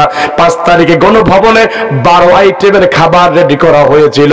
ও বন্ধু, 12 আইটেমের খাবার রেডি মানে সে এটা নিশ্চিত ধরে নিয়েছে আমার সেনাবাহিনী, আমার পুলিশ বাহিনী, আমার র্যাব বাহিনী, আমার যে প্রশাসন গুলা রয়েছে, দলীয় ক্যাডার গুলা যারা রয়েছে, 3 কোটি মানুষ মেরে ফেলবে, রক্ত লাল হয়ে যাবে, আর আমি গণভবনে বসে খাবার গুলা খাবো আর মুস্কি মুস্কি হাসবো। এই স্বপ্ন তারা দেখেছিল। কথা কন ঠিক কিনা? আল্লাহ কয়, আর পারবি না, আর সম্ভব নয়, অসম্ভব। তোরা যে রক্ত খেলা করেছিস, 12 আইটেমের খাবার রেডি হতে পারে, কিন্তু আমি আল্লাহ তোর রিজিক আর খাবার রাখবো না। তবে আল্লাহ তোর বাংলাদেশে আর রাখবো না। তুই বাংলাদেশে আলেমদেরকে দেখতে পারিস নাই, হত্যা মামলা করেছিস, যারা বিরোধী মত তাদেরকে তুই ধ্বংস করে দিয়েছিস। গত 15 বছর 7 মাস ধরে জামাত, বিএনপি, শিবির, ছাত্র দল এদেরকে তোরা হত্যা করেছিস, শেষ করে দিয়েছিস, হামলা মামলা দিয়েছিস। আমি আল্লাহ তোর এমন ফয়সালা করবো, কিয়ামত পর্যন্ত বাংলাদেশে ঢোকা তো দূরের কথা, টুস করে আসা তো দূরের কথা, 1 ইঞ্চি 1 ছটাক মাটু বাংলাদেশে পাবি না। আর যদি কখনো জোর করে ঢুকতে যাস, 5 তারিখে গণভবনের ভিডিওটা একটু দেখে নিস। ওই 5 তারিখে গণভবনের চিত্র, ছাত্র জনতা যা করেছিল, তুই আবার ঢুকতে চাইলে তোর শরীরের উপর দিয়ে 5 তারিখের গণভবনের চিত্র চলবে। কথা কোন ঠিক কিনা? ঢুকতে পারবে আর? এটাও হাদিসের কথা, পারবে না। ও বন্ধু, হাদিস গবেষণা করে আমরা যখন বলি, কই হুজুর এটা বলা যাবে না, কেন আমরা বলবো না? কেন আপনার কলিজায় লাগে? আজকে 32 নাম্বার ভাঙা হলে আপনার কলিজায় কেন লাগে? কেন আপনার কলিজায় লাগে? অথচ এই 32 নাম্বারটা একটা 2013, 2014, 15, 16 সালে আমি স্বচক্ষে দেখেছি। এই সশৈলাবে উপস্থিত হয়ে দেখেছি সাতক্ষীরায়, বাংলাদেশের সীমান্তবর্তী এলাকা সাতক্ষীরা জেলা। ও বন্ধু, বাড়ি আলেম হাফেজ কোরআন, বিভিন্ন মানুষের বাড়ি ঘরগুলো 1 তলা 2 তলা 3 তলা বাড়িগুলা প্রশাসনের দ্বারায়, তাদের দলীয় ক্যাডারদের দ্বারায় বুলডোজার দিয়ে ভেঙে ফেলানো হয়েছে।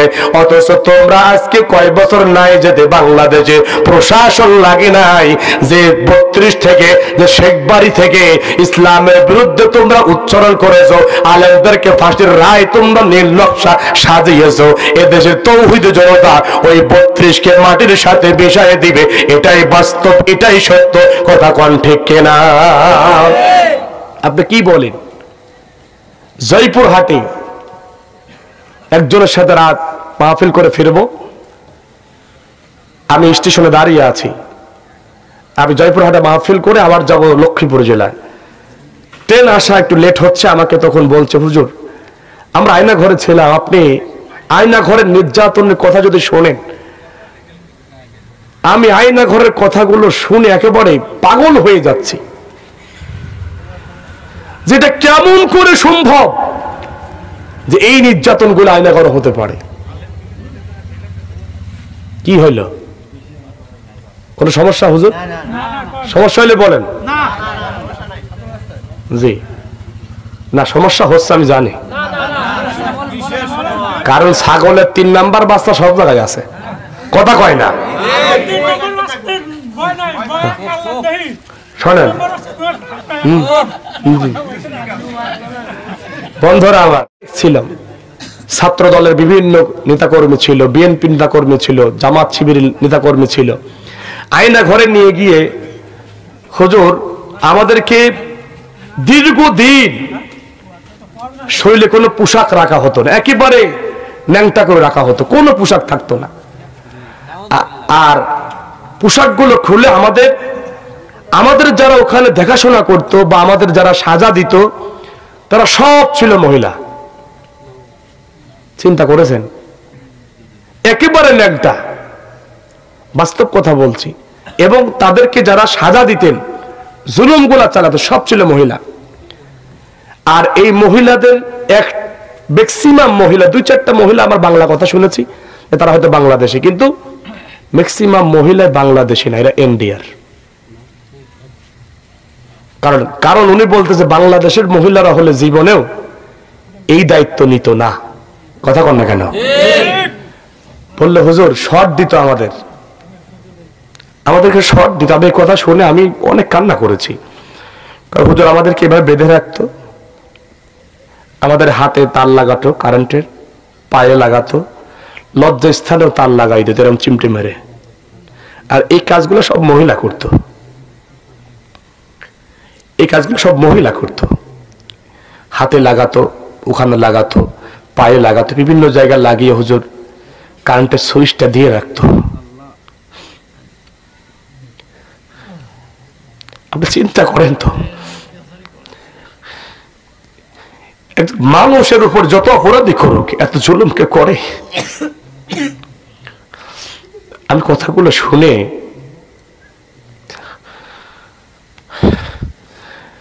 তখন বলল এরকম, যখন আমরা তখন অজ্ঞান হয়ে পড়ে যেতাম ঘুরে ঘুরে। অনেক পরে আমাদের সেন্স ফিরত। ইসলামে আছে যে মৃত্যু কামনা করা ঠিক নয়। আপনি বলবেন যে আল্লাহ আমারে মৃত্যু দেন, এটা কামনা করা ঠিক নয়, কিন্তু হুজুর সহ্য করতে পারতাম না। আল্লাহ কাছে কত, আল্লাহ আমাদের মৃত্যু দিয়ে দাও, আর পারছি না। আপনি বলেন তো এটা কি পারা সম্ভব? কোনোভাবেই পারা সম্ভব নয়। এখন মহিলাদেরকে দিয়ে করেছে, আবার লজ্জা স্থানে ওইগুলো লাগিয়ে শর্ট দিয়ে আমরা যখন বেহুশ হয়ে পড়ে যেতাম, কেউ 1 ঘন্টা 2 ঘন্টা 3 ঘন্টা সারাদিন বেহুশ হয়ে পড়ে আছি, আবার একাই সেন্স ফিরত, ঠিক মতো খাবার দিত না, এবং আমাদেরকেও তো উলঙ্গ করে রাখতো। ওই মহিলাগুলো উলঙ্গ হয়ে থাকতো। জালিমের কি পরিকল্পনা দেখেন! ঈমান ধ্বংস করার জন্য এই পরিকল্পনাগুলো করেছিল, ঈমান ধ্বংস করার জন্য। আমি তখন মিশরের একটা কথা মনে পড়ে গেল। ইখওয়ানুল মুসলিমিন, হয়তো নাম শুনেছেন। ইখওয়ানুল মুসলিমিনের কর্মী ছিলেন, নেতা ছিলেন সাইয়দ কুতুব, হাসান আল বান্না। তো ইখওয়ানুল মুসলিমের কর্মীগুলো যখন গ্রেপ্তার করবে, খুঁজে পাওয়া যাচ্ছে না। প্রশাসন বলল জামাল নাসিরকে খুঁজে পাওয়া যাচ্ছে না। জামাল নাসির ঘোষণা দিল, এই শহর দিয়ে তোমরা কিছু মহিলাদেরকে উলঙ্গ করে ছেড়ে দাও। আমি কিন্তু মিশরের কথা বলছি, কিছু মহিলাদেরকে উলঙ্গ করে ছেড়ে দাও। প্রশাসনের কর্মীরা বললেন জামাল নাসিরকে কেন আমরা উলঙ্গ করে ছেড়ে দিব? তখন বললেন ইখওয়ানুল মুসলিমের কর্মীদের ঈমান হলো সত্য, তুমি যতই উলঙ্গ করে ছেড়ে দাও, আমার দলের কর্মীগুলা ওই উলঙ্গ মহিলার দিকে তাকাবে, ইখওয়ানুল মুসলিমের কর্মীরা জীবনেও তাকাবে না ঈমান ধ্বংস হওয়ার ভয়ে, ঠিক না? প্রশাসনকে বললেন যারা যারা ওই মহিলার দিকে তাকাবে না তোমরা ধরে নেবে বলে ইখওয়ানুল মুসলিমের কর্মী, ওগুলোরে গ্রেফতার করে জেলখানায় ঢুকাও। এটা আমরা মানে ইতিহাসে পড়েছিলাম বইয়ের ভিতর থেকে।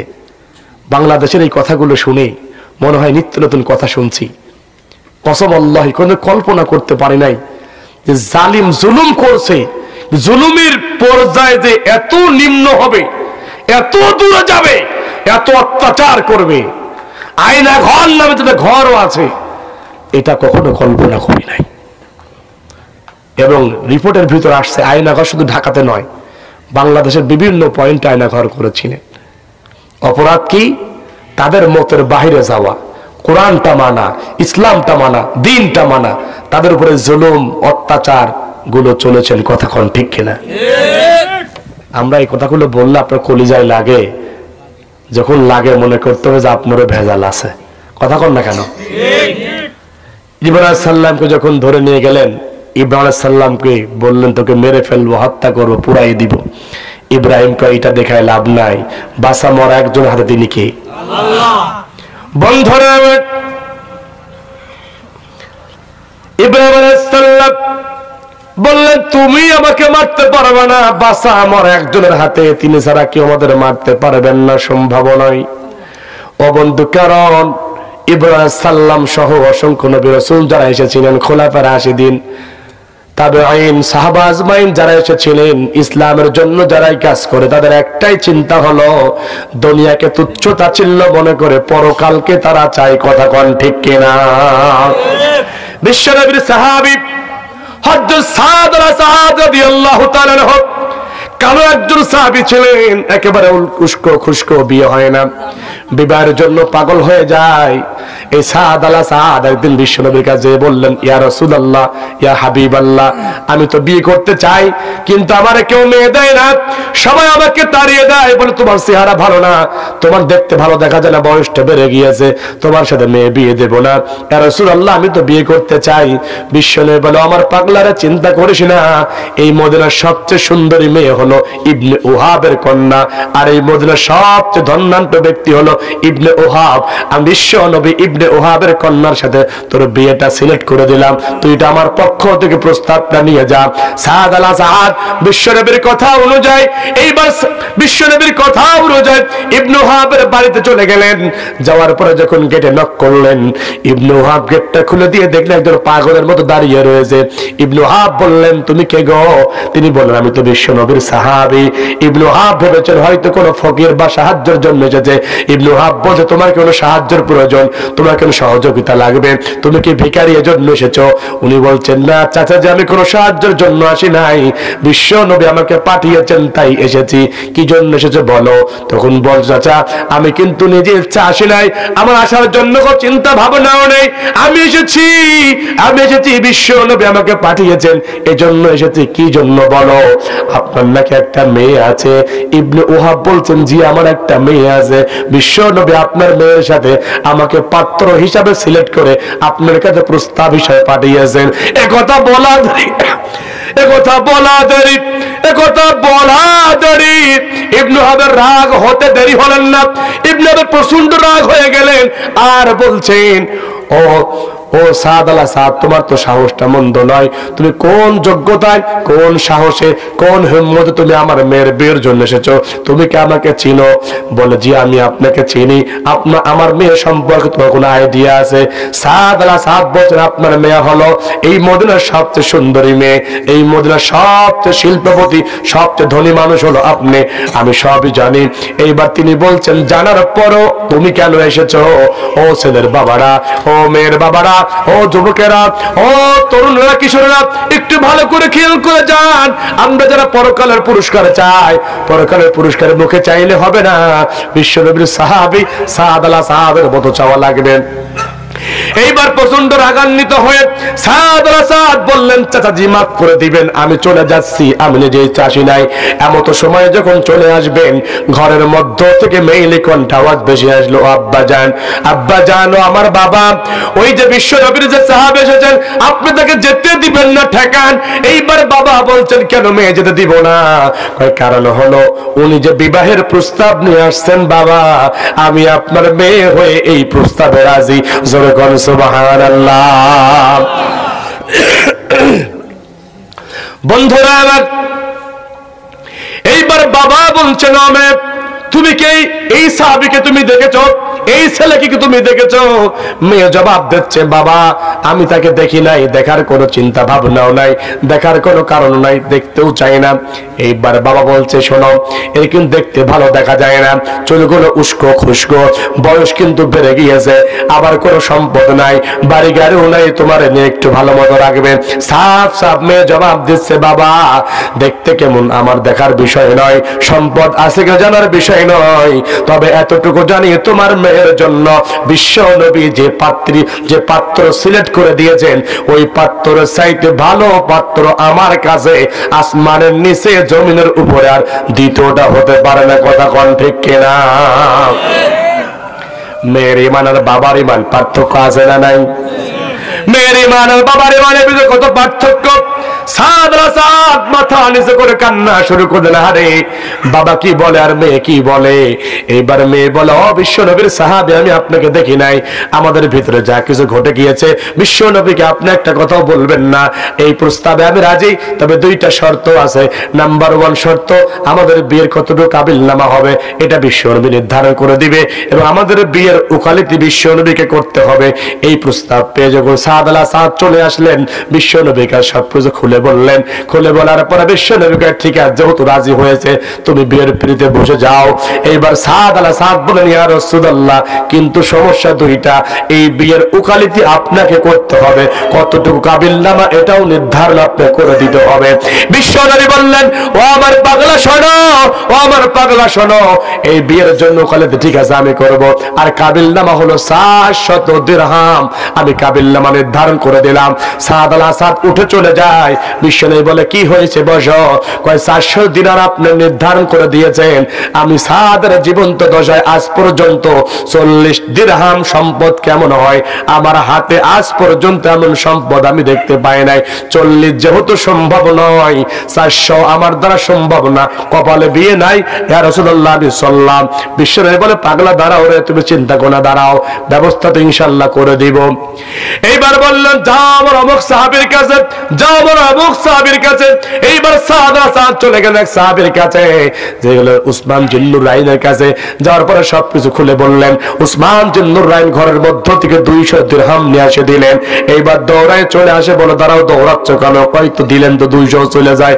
কয়, শোনো, শুধুমাত্র বিয়ের জন্য কাবিলনামা দিলে হয় না, শুধুমাত্র বিয়ের জন্য কাবিলনামা দিয়ে হয় না, বিয়ে করতে হলে স্ত্রীর জন্য কিছু কেনাকাটা করতে হয়, আলতা, সুনো, পাউডার, শাড়ি, কাপড়, 3 পিস, বিভিন্ন কিছু না করলে বিয়ে হয় না। কথা কোন ঠিক কিনা?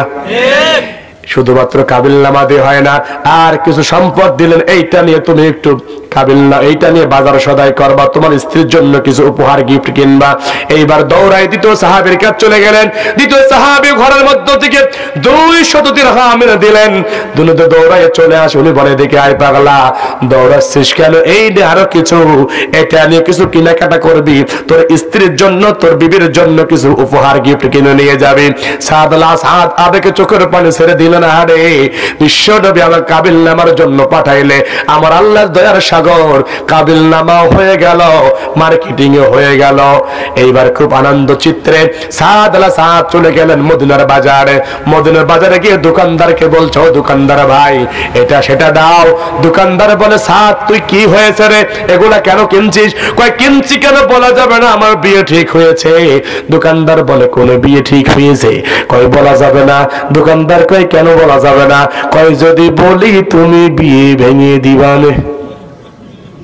বিয়ে ভেঙে দিবা মানুষ আজকের সমাজ আছে না নাই? আরে যে অঞ্চলে বলি ওই অঞ্চলের মানুষই কয় আছে বিয়ে থা সব ঠিক।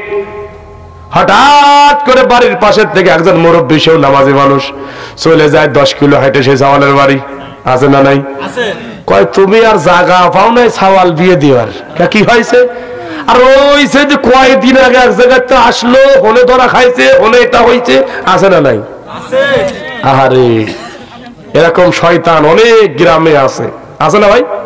আছে, সারা বাংলাদেশে আছে বলে। সাদ আল আসাদ বাজার সদাই যখন করছেন, এমন তো সময় হঠাৎ করে মদিনার অলিতে গলিতে আলান বেজে আসলেন। সাদ বলে দোকানদার ভাই একটু অফ করে দেখো, এই আলানটা শুনে নেই। এই আলানটা চলে এমন, আল জিহাদ আল জিহাদ আল জিহাদ আল জিহাদ আল জিহাদ ফি সাবিলিল্লাহ আইয়ুহাল ইখওয়ান আইয়ুহাল ইখওয়ান। আওয়াজটা শোনার সাথে সাথেই সাদ আল আসাদ বলছেন, দোকানদার ভাই সবকিছু দিয়ে অফ করে দেন, আমি একটু মসজিদ নববীতে যাব আর চলে আসব। দোকানদার বলে কেন?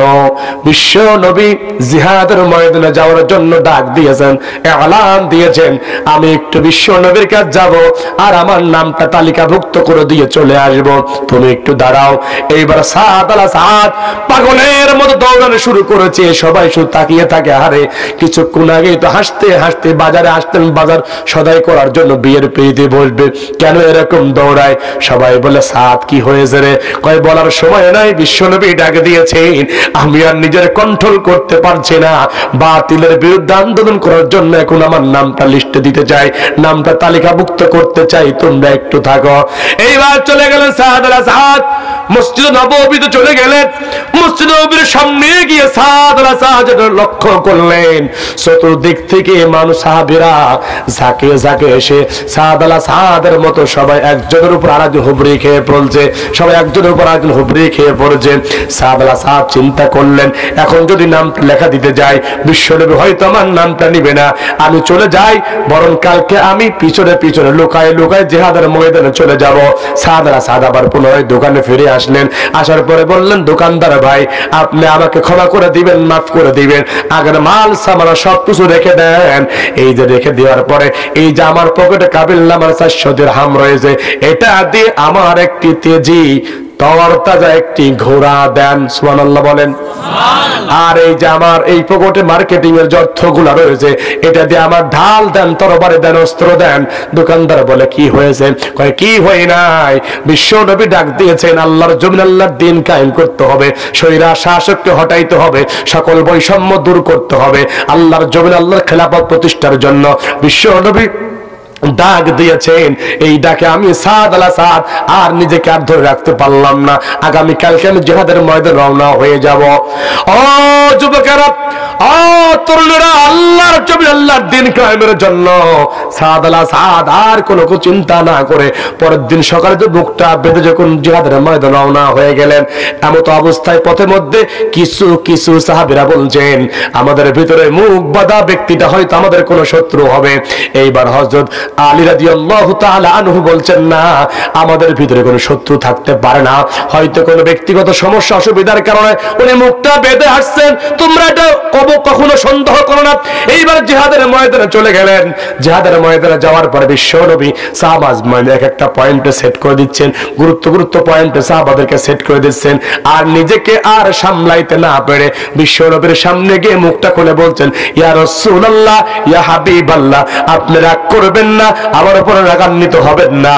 ইয়া রাসূলুল্লাহ, আমি সাদ আল আসাদ আপনার সাহাবী, জিহাদের ময়দানে এসেছি, আমাকে গুরুত্বপূর্ণ একটি পয়েন্ট দিয়ে দেন। বিশ্বনবী প্রচন্ড রাগ করলেন, কেন তুমি এসেছো? তোমার জন্য না বিয়ের পাত্রী রেডি, কাবিলনামা রেডি, মার্কেটিং এর অর্থ রেডি, তুমি কেন আসলা? তো প্রচন্ড রাগ করার পরে দেখলে কোনো উপায় নাই, চলে যেহেতু এসেই যে বিশ্বনবী গুরুত্বপূর্ণ পয়েন্টে সাদ আল আসাদকে সেট করে দিলেন। সেট করে দেওয়ার পরে জিহাদ চলছে, আন্দোলন চলছে, সংগ্রাম চলছে, বাতিলের বিপক্ষে পাল্টা পাল্টা জবাব চলছে, ও বন্ধু পাল্টা পাল্টা জবাব চলছে। এক পর্যায়ে জিহাদ শেষ হয়ে গেল। বিশ্বনবী সাহাবাদেরকে বলল, শোনো, আমাদের ভিতরে যারা যারা এসেছিলেন, যারা শাহাদাত বরণ করেছেন, ইন্তেকাল করেছেন, শহীদ হয়েছেন, তোমরা তাদেরকে একসঙ্গে সব গুছালো করো, সারিবদ্ধভাবে শোয়াইয়ে দাও। সাহাবেরা বিশ্বনবীর কথা শুনে যে সাহাবীগুলো শাহাদাত বরণ করেছেন সবাইকে একসঙ্গে আনা হলো। বিশ্ব নবী সবাইকে দেখছিলেন, দেখতে দেখতে এমন একটা পর্যায়ে সর্বশেষ যার মুখটা দেখলেন, মুখটা দেখে দেখলেন আর কেউ নয়, আমার সেই পাগলা সাহাবী সাদ আলা সাদের নিতুর দেহটা জমিনের সাথে লেগে আছে, পড়ে আছে। বিশ্ব নবী এই দৃশ্য দেখে চোখের পানি অঝরে ছেড়ে দিলেন। বিশ্ব নবীর পানি গুলো পড়ে পড়ে সাদ আলা সাদের মুখের উপরে শহীদের উপরে পড়তে থাকলো। সাহাবাজ বাইনকে দেখে বলছেন, হারে বিশ্ব নবী তো সহজে এত জোরে কান্না করে না, কেন এত কান্না করছেন, কেন তো চোখের পানি ঝরাইছেন? একজন আরেকজনকে বলা কওয়া করেছে। এমত সময় কানতে কানতে বিশ্ব নবী আবার হাসা শুরু করলেন। বিশ্ব নবী হাসতে হাসতে আবার মুখটা ফেরায় নিলেন। ও বন্ধু, যে নবী কাঁদছিলেন ওই নবী হাসলেন, ওই নবী মুখটা ফেরায় নিলেন। সাহাবাজ বাইনদের ভিতরে কৌতূহল জাগলো, প্রশ্ন জাগলো, কেন বিশ্ব নবী এই কাহিনীটা করলেন? এই প্রশ্ন আছে না নাই? আপনারা কি জানতে চান? হ্যাঁ না, আজকে থাক 12টা পর্যন্ত টাইম নেই। আর আল্লাহ 12টায় শেষ করবে চাইছিলাম, 13 বাজে গেছে। তাহলে একটু বলে শেষ করে দিই। হ্যাঁ, সারা রাত আর আমি শেষ হয়ে যাবো নাকি?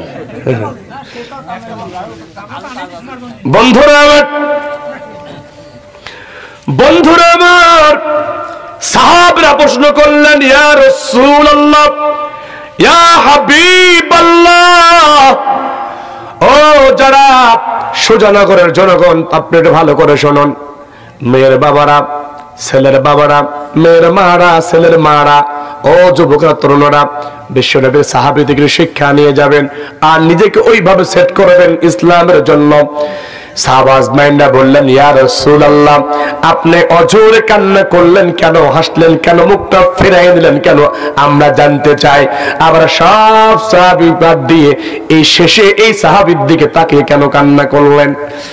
বিশ্বনবী জবাব দেয়, ও আমার সঙ্গীরা, আমার সাথীরা, আমার যোদ্ধারা, শোনো, আমি জন্য কান্না করলাম। এই সাহাবী হলো সেই সাহাবী আমি যারা পাগলা বলে ডাকতাম। আমার এই সাহাবী ইসলাম গ্রহণ করেছে। তার চেহারাটা ভালো নয়, চুলগুলো খুশকো নিগ্রোর মতো দেখা যায়। তার কোনো অর্থ সম্পদ নেই, বাড়ি গাড়ি নেই, তার সাথে কেউ মেয়ে বিয়ে দেয় না, সব কালাইয়া বলে ডাকে, এক একজন এক এক কথা বলে ডাকে। সর্বশেষে আমি বিশ্ব নয় বললাম, যাও মদিনার ওই সুন্দরী মেয়ে ইবনু ওয়াহাবের কন্যা, ওটাও রাজি হয়ে গেলেন। কাবিলা মানায় সেটাও হয়ে গেল, মার্কেটিং কেনাকাটা করবেন সেটাও নাও হয়ে গেল, সব রেডি। আমি জানি আমার সাদ আলা সাদ বিয়ের পিড়িতে বসবে, ফুলসজ্জার রাত হবে। কিন্তু আমার এই পাগলা, এই পাগলা, এই পাগলা দুনিয়ার কন্যা ছেড়ে দিয়েছে, দুনিয়ার সুন্দরী মেয়েকে ছেড়ে দিয়েছে, কাবিল্লামার কথা বলে গিয়েছে, বিয়ের কথা বলে গিয়েছে। আমার এই পাগলা দিন কায়েমের জন্য স্বৈরা শাসককে হটায় 32 সরকারকে খতম করায় আল্লাহর জমিনে দিন কায়েমের জন্য আমার এই পাগলা জিহাদের ময়দানে চলে এসেছেন। ওই কথাগুলো বারবার আমার মনে পড়েছিল আর আমি জন্য কান্না করছিলাম। আর আমার পাগলা জিহাদের ময়দানে আসলেন, আবার শহীদ হয়ে গেলেন, কথাগুলো বারবার মনে পড়ছিলেন। আর আমি বিশ্ব নবী চোখের পানি ধরে রাখতে পারছিলাম না, এজন্য কান্না হচ্ছিল। সাহাবীরা বললেন, ইয়া রাসূলুল্লাহ, আপনি হাসলেন কেন, কান্না করলেন ভালো, হাসলেন কেন? বিশ্বনবী বলে, হাসলেন এজন্য আমি যা দেখে তোমরা তো দেখতে পাও না, আমি দেখতে পেলাম আসমান থেকে আল্লাহ তাআলার হুকুমে আমার সাদ আলা সাদের জন্য হোরে গেলমানরা ঝাঁকে ঝাঁকে আসমান থেকে সাদ আলা সাদের জন্য আসতেছে, চতুর্পাশ দিয়ে দাঁড়িয়ে গিয়েছে। সুবহানাল্লাহ কোন, চতুর্পাশ দিয়ে দাঁড়িয়ে গিয়েছে। আর একজন আর একজনকে বলছে, আর তো সহ্য হয় না, আর তো পারছি না, এই সাদ আল আসাদ কখন যাবে, কখন আদর সুহাগ ভালোবাসা প্রেম দিয়ে ভরে দিব, আর তো সহ্য হয় না। আমি দৃশ্যগুলো দেখে হাসলাম। এ সাদ আল আসাদ দুনিয়ায় সুন্দরী মেয়ে হয়তো পাও নাই শুধুমাত্র দিন কায়েমের জন্য, কোরআন প্রতিষ্ঠার জন্য। হয়তো সুন্দরী মেয়েকে কোরআনের জন্য ছেড়ে দিয়েছ, দণ্ডান্ত শ্বশুর কোরআনের জন্য ছেড়ে দিয়েছ, এই কোরআনের জন্য সব কিছু ত্যাগ করে তুমি শহীদের নাজরা পেশ করার জন্য জিহাদের ময়দানে চলে এসেছো। আমার আল্লাহ খুশি হয়ে হুরে গেলমান পাঠিয়ে দিয়েছেন। এই দৃশ্যটা দেখে আমি বিশ্ব নবী হাসা শুরু করলাম। জোরে কোন সুবহানাল্লাহ। ও ও বন্ধু, দিন বিজয়ের জন্য, কোরআন প্রতিষ্ঠার জন্য, সাদের জন্য আল্লাহ যদি এই উপহার রাখতে পারে, আমরাও যদি কোরআন বিজয়ের জন্য আগামীর দিনগুলো যদি শপথ নিয়ে কোরআনের সাথে কাটাইতে পারি, এদেশে কোরআন বিজয়ের জন্য আন্দোলন সংগ্রাম করতে পারে, একজন যোগ্য কর্মী হিসাবে উপস্থাপন করতে পারে, বাতিলের কাছে যদি মাথা নত না করে, আমাদের জন্য এরকম পুরস্কার আছে না নাই? বন্ধুরা আমার সাহাবাজ ভাইরা বললেন, ইয়া রাসূলুল্লাহ, ইয়া হাবিবাল্লাহ, কান্নার দৃশ্য, হাসার দৃশ্য আমরা বুঝতে পেরেছি, মুখটা কেন ফেরায় নিলেন এটা আমরা জানতে চাই।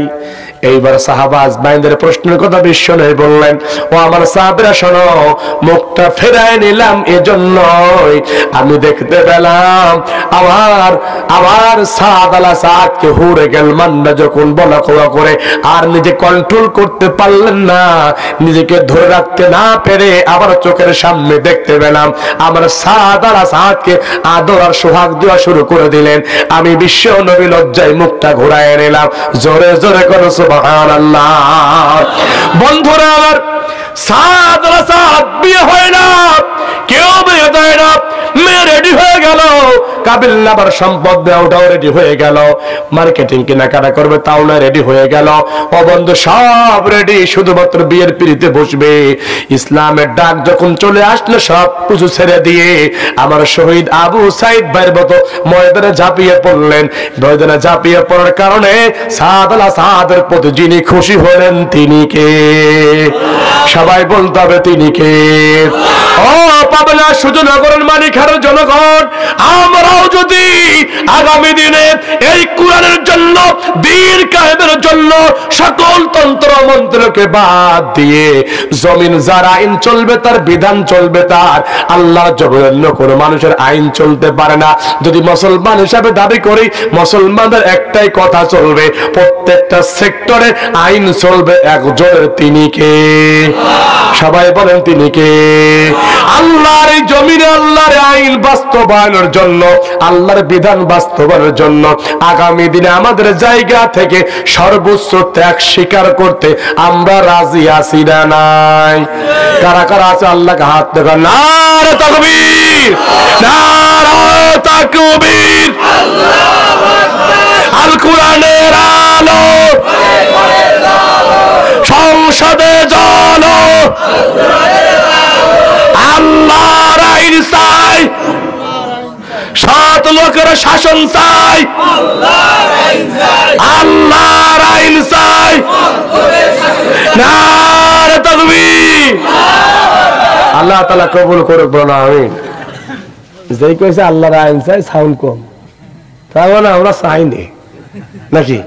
আল্লাহ তাআলা আমাদের সবাইকে কোরআনের জন্য, ইসলামের জন্য, আল্লাহর জমিনে খেলাফত কায়েমের জন্য সাহাবাজ বাইনা যে পদ রক্ত দিয়েছে, খুলাফা রাশিদিন যে পদ রক্ত দিয়েছে, বিশ্ব নবী সহ অসংখ্য নবী রাসূলরা যে পদ রক্ত দিয়েছেন, বিশ্ব নবী সাহাবাজ বাইন সহ আজ পর্যন্ত যারা রক্ত দিচ্ছেন, আল্লাহ তাআলা ওই পথে আমাদের কবুল করুন, বলা আমিন। আমি আপনাদের কাছে দোয়া চাই। আজকে আলোচনা এখানে শেষ করছি।